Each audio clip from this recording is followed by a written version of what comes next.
veronesi e a testimonianza chi c'era. Qual è il rischio per il corpo umano, per le persone? Allora, un inceneritorio del genere, inceneritore di rifiuti tossici nocivi, è estremamente pericoloso, per cui dalle sue ciminiere uscirebbero diossine, idrocarburi policiclici aromatici, tutta quanta una serie di sostanze inquinanti estremamente tossiche. Per il corpo umano la diossina si sa benissimo che entra nella catena umana, soprattutto noi conosciamo quella del latte materno, e entra nel ciclo ed è fortemente cancerogena.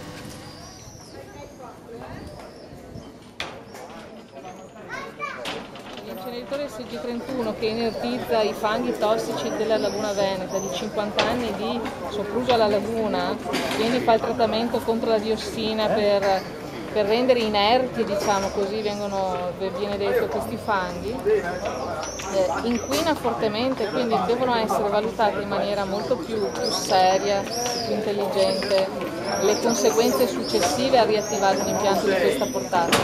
Probabilmente si devono studiare delle alternative che impegnano una maggior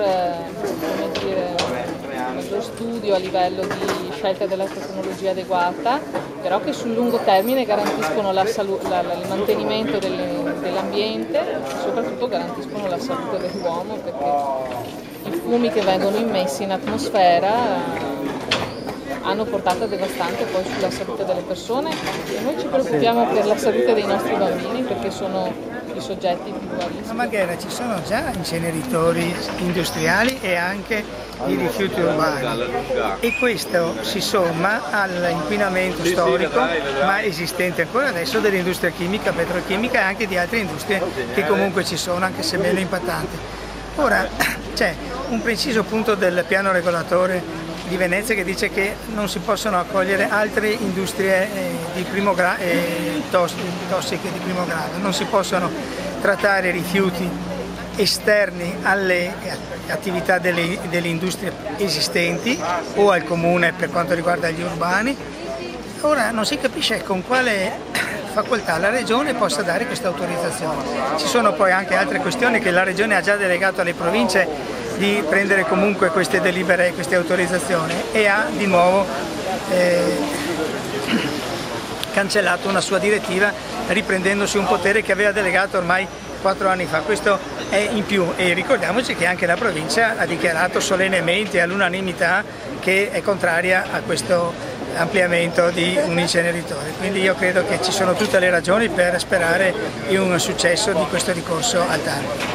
Proprio sia la legge regionale e sia il piano regolatore comunale che va applicato, non si può andare in deroga di un piano regolatore. Con quale autorità la Regione può andare in deroga di un piano regolatore quando eventualmente sarebbe la provincia per motivi di urgenza che lo dovrebbe fare, ma non lo ha fatto, ha dichiarato che non c'è nessuna urgenza.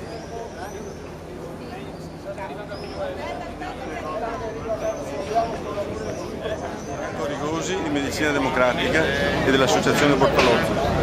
E stamattina siamo qua appunto per sentire il TAR cosa decide sulla sospensione dei lavori, visto che il Comune, sollecitato dalle associazioni ambientaliste, aveva fatto ricorso al TAR contro la delibera della Regione che riattivava l'SG31.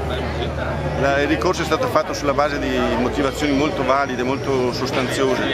Intanto perché l'area dell'SG31 non è ancora bonificata come prescritto dal Ministero dell'Ambiente fino dal 2008. Poi il piano regolatore del Comune proibisce che gli impianti privati trattano rifiuti di terzi fuori dell'ambito comunale, quindi recuperati fuori. E la Regione invece autorizza l'arrivo di questi rifiuti da tutta Italia e in più ha cambiato le tipologie dei rifiuti. Poi la Regione ha giudicato il tipo di delibera, di varianti all'impianto proposto dalla ditta come varianti non sostanziali. In realtà l'aumento degli stoccaggi con i serbatoi, il cambiamento di tipologia dei rifiuti, l'impianto di essiccazione nuovo, l'arrivo dei camion da fuori di tutta Italia invece che da Marghera implicano un cambio di inquinamento dell'aria, del rumore, di queste cose, per cui il Comune dice no, è una variante sostanziale. Se è sostanziale deve andare in commissione via e addirittura ricade nell'ambito di quell'articolo della legge finanziaria regionale che proibisce nuove autorizzazioni finché non c'è il piano regionale dei rifiuti speciali. per il Veneto, è quello che ha bloccato gli impianti di Mogliano e di Sileri, quindi ricadrebbe in quell'ambito, quindi verrebbe bloccato automaticamente. In più il Comune dice noi siamo già fuori limite per le PM10, ogni anno superiamo 150 volte rispetto ai 35 ammessi per legge, il limite europeo, e quindi a incrementare le emissioni vuol dire peggiorare ancora la situazione, vuol dire aumentare il rischio di tumore per le persone, in particolare per i bambini, le malattie da asma, da allergie, e quindi non ha senso peggiorare la situazione che è già fuori legge. Tutto questo. Naturalmente questo blocco di questo impianto sarebbe molto significativo per noi, perché la Regione, oltre a questo, sta approvando un polo chimico di rifiuti speciali a Marghera, e non solo speciali, perché in Commissione Via c'è la proposta di un impianto di stoccaggio da 100.000 tonnellate denominato STE, c'è l'aumento del trattamento dei rifiuti di Alles da 18.000 a 45.000 tonnellate anno, e c'è l'aumento del trattamento dei rifiuti speciali metallici della Simar da 700 a 1.000 tonnellate al giorno, quindi con camion che arrivano. Naturalmente per portare queste cose ci sono i camion. In più la Veritas ha chiesto di aumentare la potenzialità degli inceneritori di rifiuti urbani di Fusina del 25%, quindi anche lì tutti che aumentano la loro quantità di rifiuti trattati, quindi implica emissioni peggiori e arrivo di camion e quindi inquinamento ulteriore dell'aria. Quindi un blocco di questo tipo di autorizzazione sull'SG31 sarebbe già un buon segnale per la popolazione e per i cittadini di Mestre, Venezia e dintorni.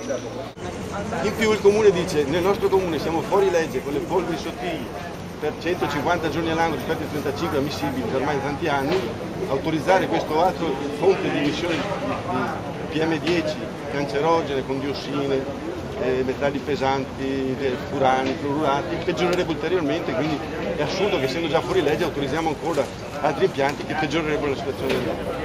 Quindi su questi punti il Comune ha chiesto il ricorso al TAR. È chiaro che questo ricorso per noi è importante, soprattutto la sospensiva dei lavori all'inizio urbano. Questo è il quadro. Quindi il 29 ci siamo qua, è meglio secondo me per dare un altro segnale alla Giunta. Abbiamo già fissato o no? Benissimo, ci vediamo qua. Già lo confermiamo? Noi ci siamo, ci saremo anche al 29, non ci fermiamo sicuramente davanti a questo. Bene il Comune? Prego? Bene la partecipazione anche del Comune? Beh sì, abbiamo chiesto appunto la partecipazione del Comune, il Comune si è sempre schierato contro, anche la provincia, solo la Regione ha autorizzato il riavvio a fatalità, quindi il Comune no, il Comune di Venezia c'è, il Comune di Venezia è un comune serio, capace, preparato e molto solidale appunto con le cause che interessano i cittadini, assolutamente. La decisione verrà appunto rimandata al 29 e lì si deciderà sul riavvio o meno.